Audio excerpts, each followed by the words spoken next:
Dear student, आज का video जनहित याचिका यानी पीआईएल संबंधित है। इस पूरी वीडियो में जनहित याचिका की डिटेल एनालिसिस करी जाएगी।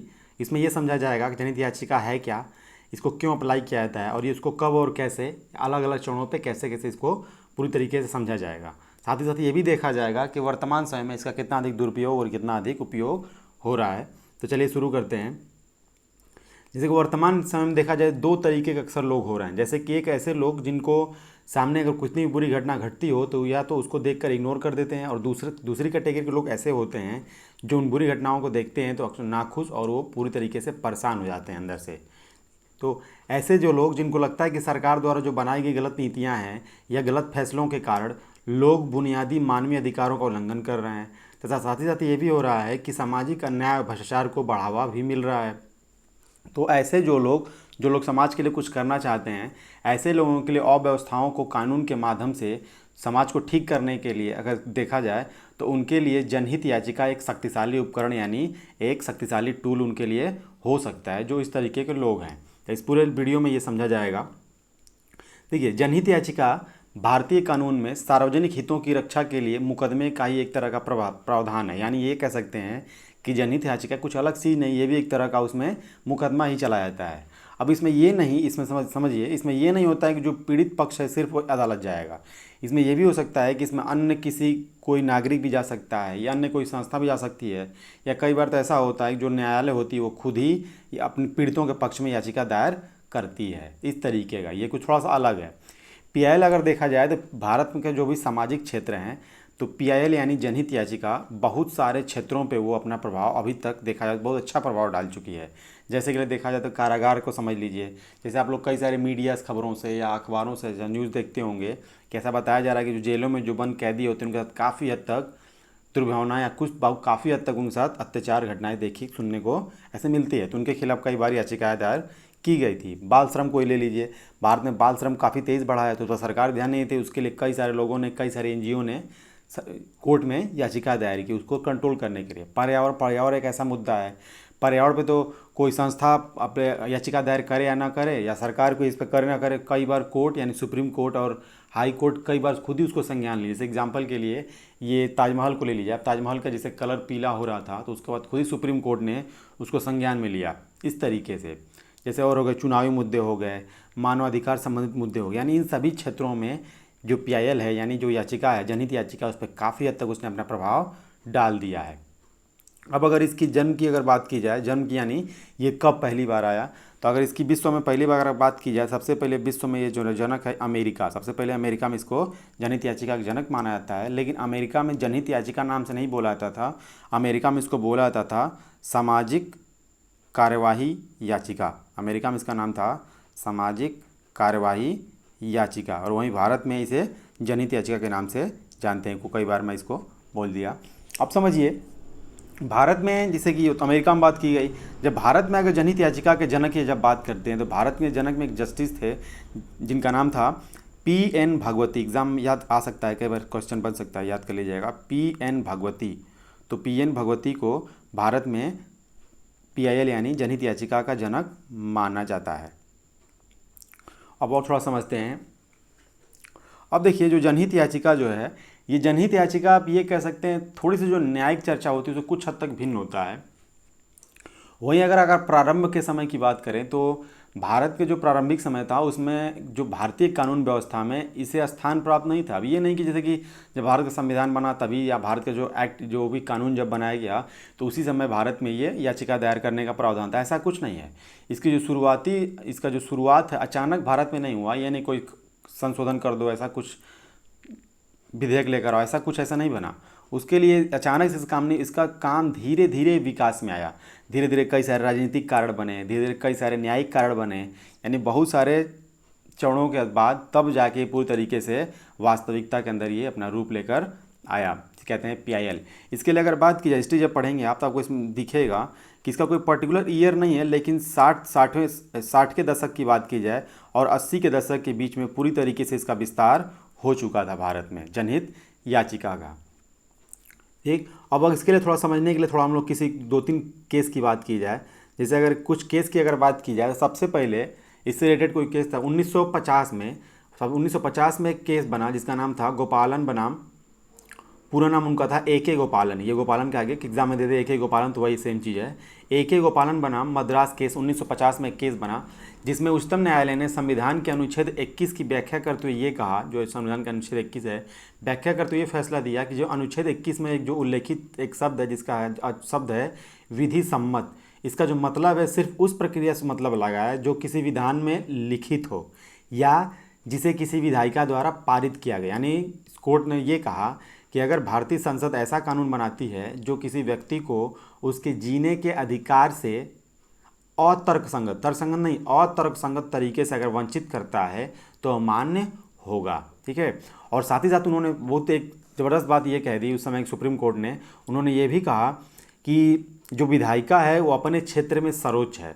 तो आप अंदाज़ा ही लगा सकते हैं कि अगर कि कभी किसी जो न्यायिका हो वो ऐसा बोल दे कि जो विधायिका है अपने क्षेत्र में सर्वोच्च है, तो कहीं ना कहीं ये सोचने वाली बात, कहीं ना कहीं विचारने की बात तो बन सकती है कि विधायिका जो न्यायिका है वो ये बोले कि विधायिका अपने क्षेत्र में सर्वोच्च है, तो कहीं ना कहीं ये बात सोचने वाली है। अब देखिए इस फैसले की ये नहीं कि फैसला सभी लोगों ने स्वीकार कर लिया, इस फैसले काफ़ी हद तक आलोचना हुई, बहुत सालों तक होती रही। ठीक। उसके देखिए समस्या ये भी थी उस समय जो सुप्रीम कोर्ट था उसका कुछ उस जो वर्तमान का दौर है उस समय के दौर से काफ़ी अलग था। जो उस समय का जो दौर था उसमें देखिए तो जो उच्चतम न्यायालय है उसका वो प्रारंभिक दौर था, क्योंकि उसी समय थोड़ी वर्षों पहले की बात थी, तो उस समय उसका प्रारंभिक समय था, तो कहीं ना कहीं उसका मजबूरी बनती थी कि वो विधायिका से साथ साथ मिलकर चले। तो इसलिए वो जो दौर था सुप्रीम कोर्ट के लिए सावधानीपूर्वक रुख अपनाने वाला था और कहीं ना कहीं विधायिका का समर्थक वाला भी उनका पूरा तरीके का उसका होता, पूरा क्रियाकलाप समर्थन में ही रहता था। तो मजबूरी भी थी उस समय का। ठीक। लेकिन वर्तमान जो दृश्य है न्याय समीक्षा को लेकर, तो भारत में वर्तमान जो समय में न्यायिक समीक्षा की अवधारणा पूरी तरीके से वर्चस्व यानी पूरी तरीके से अवधारणा स्थापित हो चुकी है भारत में। तो उसके कुछ सालों बाद क्या 17 सालों के बाद 1967 में एक और केस बना जिसका नाम था गोलकनाथ बनाम पंजाब। ठीक है, 1967 में। तो सब केसेस याद रखिएगा, काफ़ी एग्जाम होंगे परीक्षा में।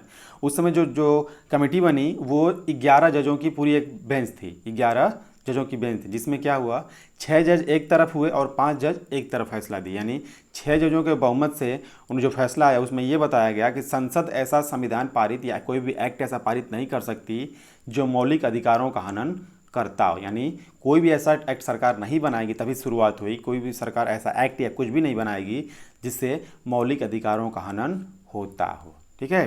अब उसके 6 से 7 सालों के बाद एक और केस बना जिसका नाम है केशवानंद भारती बनाम केरल राज्य 1973। ये तो कई बार एग्जाम में बन चुका है, इसको आप निश्चित याद कर लीजिएगा।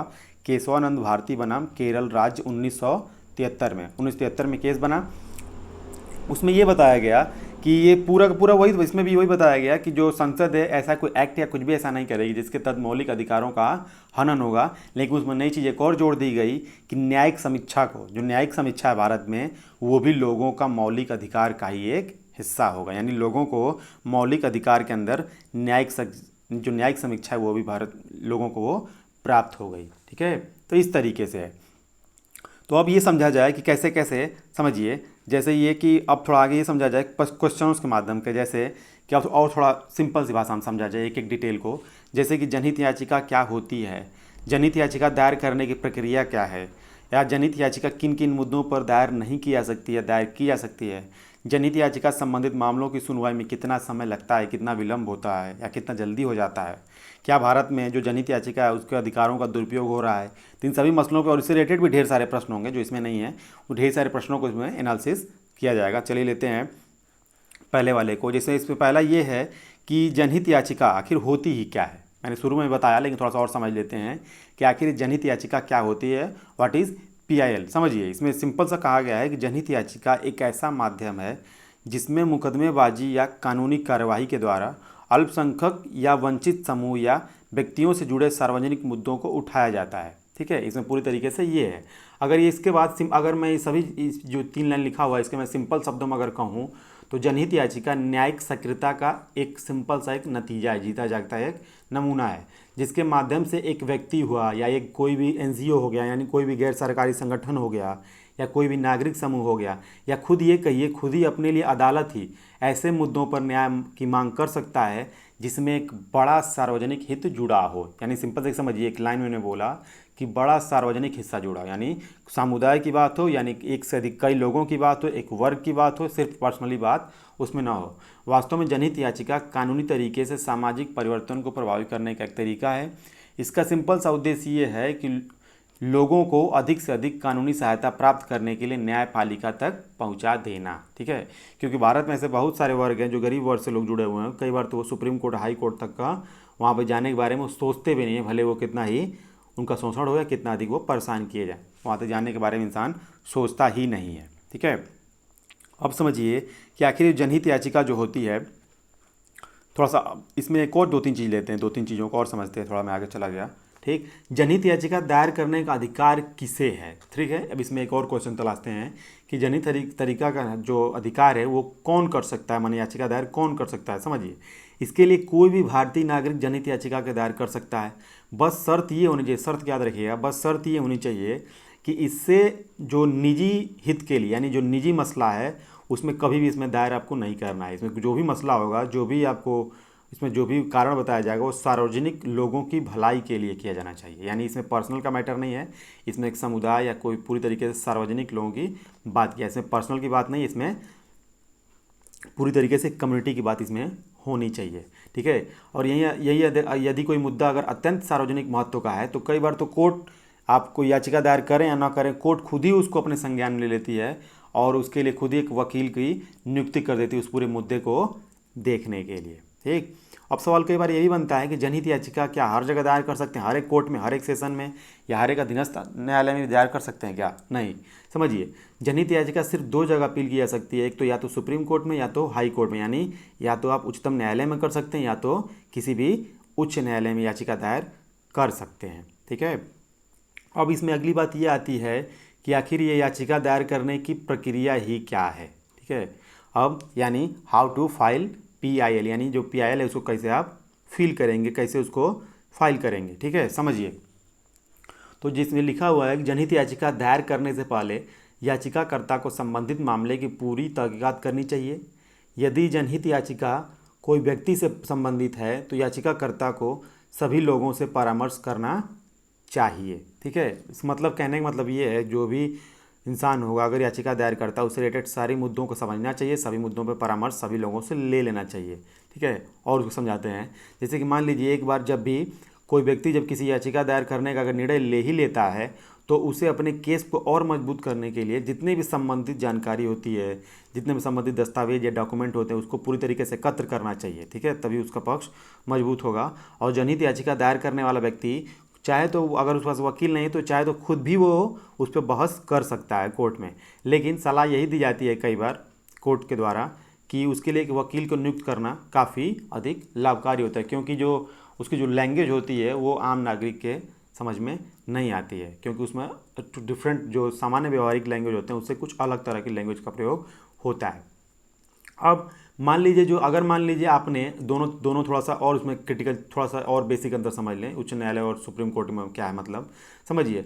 यदि मान लीजिए अगर मान लीजिए आपने हाई कोर्ट में यानी उच्च न्यायालय में आपने अपील दायर कर दी, तो उसके लिए क्या होगा, जितना भी आपने डॉक्यूमेंट किया है यानी जो भी आपने याचिका दायर की है उसकी 2 प्रतियाँ यानी 2 उसकी प्रिंट आपको जमा करना पड़ता है हाई कोर्ट में। ठीक है, ये बेसिक से अंतर बता रहे हैं आपको। अगर मान लीजिए आपने सुप्रीम कोर्ट में अगर याचिका, इतना आसान से तो होता नहीं है, लेकिन मान लीजिए अगर सुप्रीम कोर्ट ने अपनी याचिका दायर की तो पूरी तरीके से जो आपका डॉक्यूमेंट होगा जो उसकी तरीके के 5 प्रतियाँ आपको कोर्ट में जमा करनी पड़ेंगी। ठीक है, अब दिमाग में ये भी सवाल आ रहा होगा कि आखिर जनहित याचिका करने के लिए, दायर करने के लिए, अपील करने के लिए कितना शुल्क या कितनी फीस देनी पड़ती है।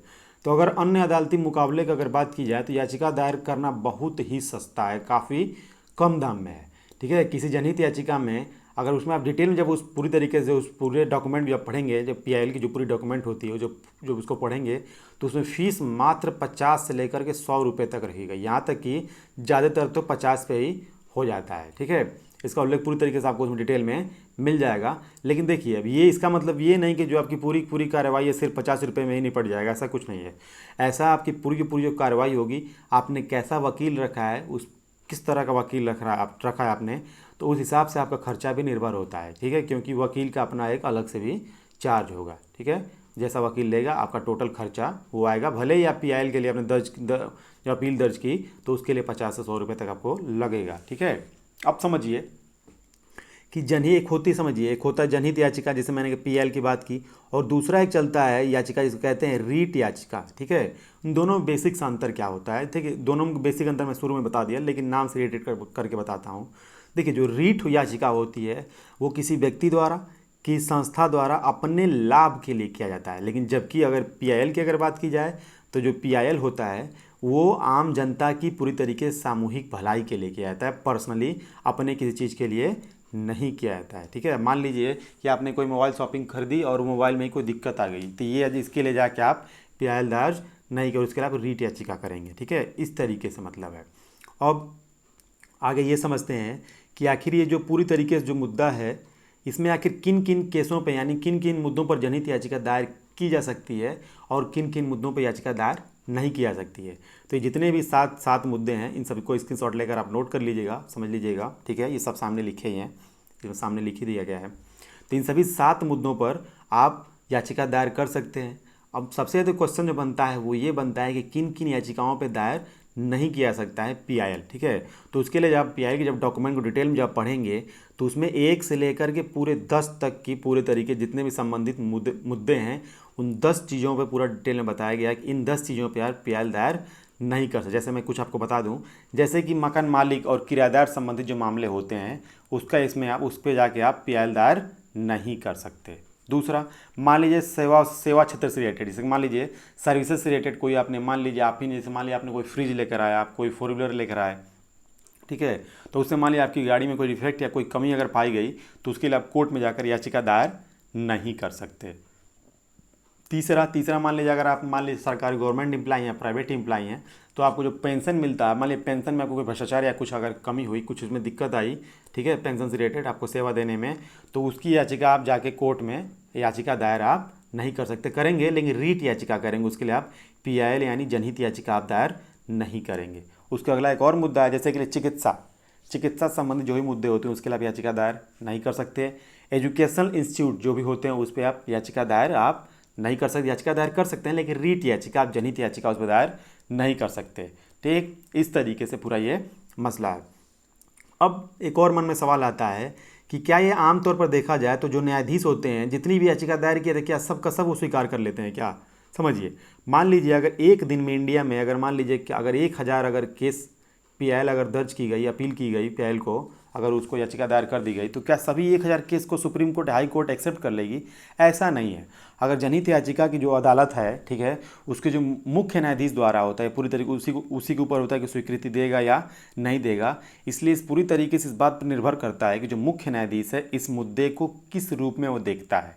ठीक है, उच्च न्यायालय हो गया या उच्चतम न्यायालय द्वारा किसी जनहित याचिका को स्वीकार करने की जो एवरेज है वो एवरेज देखा गया है, तो 30 से लेकर के 60% तक उसको एक्सेप्ट करने का उसमें मामला बनता है। अब आप रेशियो देख लीजिएगा, अगर 1000 केस हुआ तो 30 से लेकर के 60% के बीच जो है मामले को हो सकता है कि याचिका वो एक्सेप्ट कर ले।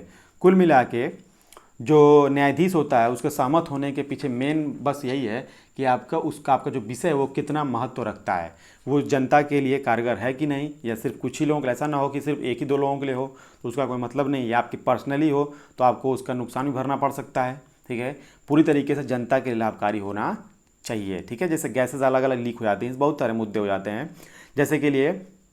जैसे कई बार ऐसा होता है, जैसे बड़े मुद्दों की अगर बात की जाए तो जैसे कि ताजमहल का एक मुद्दा, जैसे ताजमहल आप 2018 की बात करें तो सुप्रीम कोर्ट ने सरकार को एक लताड़ लगाई थी, मैंने काफ़ी फटकार लगाई थी। फटकार ये लगाई थी कि जो ताजमहल है, ताजमहल का रंग काफ़ी धीरे धीरे, जो हम जानते हैं एक अम्लीय वर्षा होती है, और अम्लीय वर्षा की वजह ताजमहल का जो कलर था सफ़ेद जो संगमरमर थे उसका रंग पीला होने लगा था। ये सरकारें अलग अलग जो पर्यावरण मंत्रालय या जो भी विभाग है उस पर ध्यान नहीं दे रहे थे, तो उसकी वजह सुप्रीम कोर्ट ने खुद ही उसको संज्ञान में लिया और सरकार को उन्होंने डांट लगाई कि इस तरीके से फिर से उसको उस पर कार्रवाई कीजिए, उस पर ध्यान दीजिए। जैसे और अलग अलग मुद्दे, जैसे आप अगर अपने यहाँ के मुद्दे की बात की जाए, जैसे अलग अलग छोटे छोटे जो इलाके होते हैं, जैसे किसी कहीं अगर कोई फैक्ट्री हो तो उसके बगल में अलग अलग नालियाँ बहती हैं, अलग अलग गैसेस लीक होते हैं, तो उससे अगल बगल पूरे जो विलेज होता है, पूरा शहर होता है, वो काफ़ी हद तक प्रभावित होता है। जैसे अगर एग्जाम्पल के लिए लिया जाए तो यहीं पर जैसे कि इधर का इलाका है घोसी में एक चीनी मिल की चीनी मिल कंपनी है। ठीक है, तो वहाँ के बगल के बहुत सारे गांव हैं, धरौली गांव हो गया, अलग अलग बहुत सारे गांव हैं जिनमें देखा है तो बगल में पूरा चीनी मिल जो भी पूरा नाली जो पानी होता है पूरी तरीके से पूरा प्रदूषित जो जल है वो गाँव के पूरी तरीके से किनारों पूरा पूरा का पूरा गाँव कवर कर चुका है।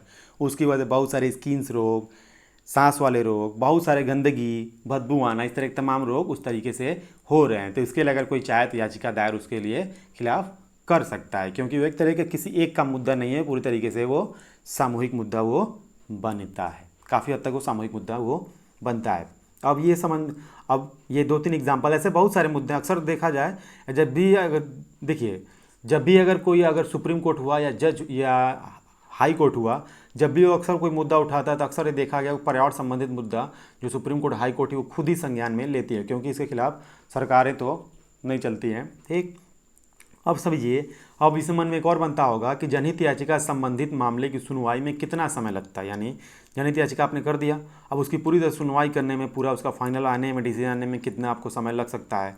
तो वास्तव में अगर इससे संबंधित ये तो संबंधित मामले पर निर्भर करता है, जो आपका मामला है वो कैसा है इस मामले पर निर्भर करता है, उसमें जज की या कोई प्रक्रिया का उसमें कोई मतलब नहीं है। मान लीजिए यदि कोई मामला ऐसा है जिसमें कई व्यक्तियों के जीवन से जुड़ा मामला है, ठीक है, या उसमें जो मानव है या विपक्ष है जिसके खिलाफ किया गया है वो पूरी तरीके से कानून का और संविधान का उल्लंघन कर रहा है, तो ऐसे मामले तो जो सुप्रीम कोर्ट हाई कोर्ट उसकी सुनवाई तुरंत पूरी करके उसको निपटारा कर देती है। ठीक है, और साथ ही साथ कई बार ये भी देखा गया है कि मान लिया अगर सुप्रीम कोर्ट को ऐसा लगता है, हाई कोर्ट को ऐसा लगता है कि इस मामले की जो सुनवाई है इसमें सुनवाई करने की जरूरत नहीं है, इसमें तो वो सुप्रीम कोर्ट और हाई कोर्ट कई बार ऐसा करती है कि उससे संबंधित जो मंत्रालय होता है या जो उससे रिलेटेड जो अधिकारी होता है, ऑफिसर्स होता है, नौकरशाह होता है, उसको मामला खुद ही वो सौंप देता है उसको निपटारे के लिए।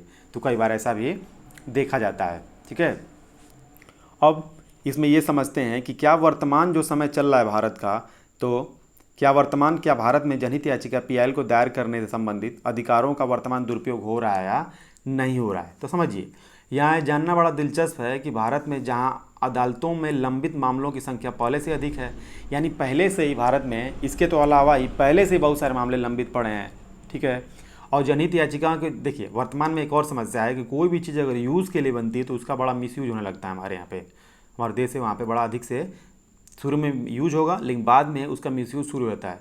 तो जनहित याचिकाओं का इतना दुरुपयोग बढ़ चुका है कि 2010 में सुप्रीम कोर्ट ने व्यक्तिगत रूप से जनहित याचिकाओं पर पूरी तरीके से खुद ही वो नाराज़गी जाहिर की थी। सोचिए, जो सुप्रीम कोर्ट खुद ही याचिका या जनहित याचिका को जन्मदाता है वो खुद ही उसको 2010 में उसको खुद ही नाराज़गी और निंदा करनी पड़ती है।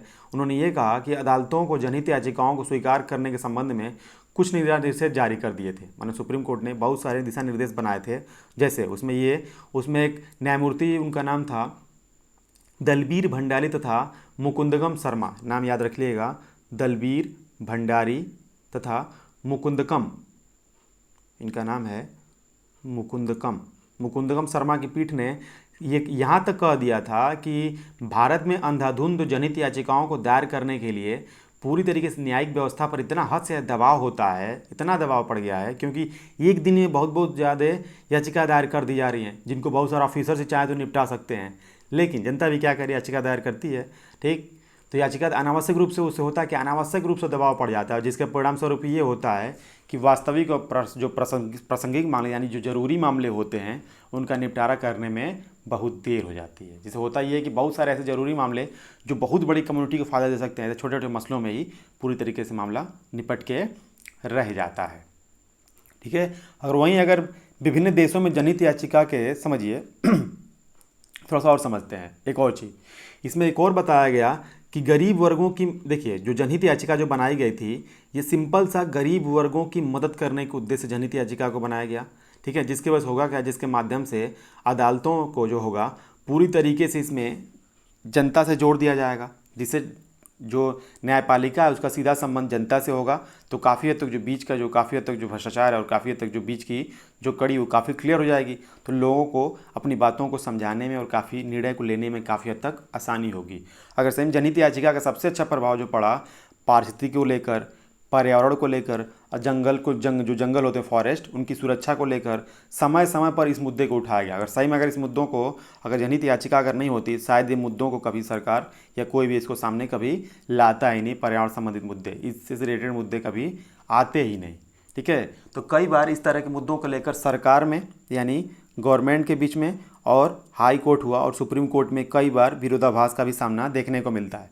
जैसे कई बार सरकार जो विधायिका होती है वो कई बार ये बोलती है कि हाई कोर्ट या जो न्यायपालिका है, सुप्रीम कोर्ट है, ये अपने कार्य के क्षेत्र से बाहर छोड़ के ये हमारे कार्य क्षेत्र में ही कई बार ये रोड़ा लगाती है। ठीक है, अब उसके विपक्ष में न्यायपालिका का ये कहना होता है, हाई कोर्ट सुप्रीम कोर्ट का, कि अगर सरकार खुद ही अपना काम को अगर ठीक से करे, ठीक है, अपने काम को अगर ठीक से ही करे तो सुप्रीम कोर्ट हाई कोर्ट को आपके काम बड़ंगा लगाने की ज़रूरत ही क्या है। तो कहीं ना कहीं हाई कोर्ट और सुप्रीम कोर्ट का कहना अपने हिसाब से सही है इस तरीके से, और कहीं ना कहीं कुछ हद तक कई मामलों में सरकार का भी मसला सही होता है। लेकिन ज़्यादातर मामले में देखा जाए तो कोर्ट का मामला, कोर्ट काफ़ी हद तक मजबूरन उसको करना पड़ता है, वरना कोर्ट को उसमें जाने की ज़रूरत ही क्या, अपने क्षेत्र से बाहर जाने की ज़रूरत क्या है। ठीक है, तो ये पूरा डिटेल वीडियो था जनहित याचिका संबंधित यानी पीआईएल संबंधित। ये पीआईएल है क्या, कैसे इसको अप्लाई किया जाता है, कैसे कैसे क्या होता है, आपने पूरा समझा। आई होप पूरा आपको समझ में आया होगा। इसके एक एक फ़ोटोज़ का और एक एक क्वेश्चंस का आप स्क्रीनशॉट लेकर उसको डिटेल में नोट्स बना लीजिएगा। आपको काफ़ी काम ये लाइफ टाइम आने वाले हैं, बहुत सारे मुद्दों पे आपको काम आएंगे। और साथ ही साथ इसमें जी देखिए, इसमें इस यूट्यूब चैनल पे कई सारे अलग अलग मुद्दों पे ढेर सारी वीडियोस बनाए चुके हैं, ढेर सारी वीडियो हैं। उन सभी वीडियोस को भी आपको जाकर देखिए और अपने ज्ञान और नॉलेज को बढ़ाइए। करंट अफेयर के लिए तो काफ़ी अच्छा प्लेटफॉर्म है ये, पढ़ते रहिए आप। वीडियो कैसा लगा कमेंट करके ज़रूर बताइएगा और चैनल को सब्सक्राइब करिए। धन्यवाद।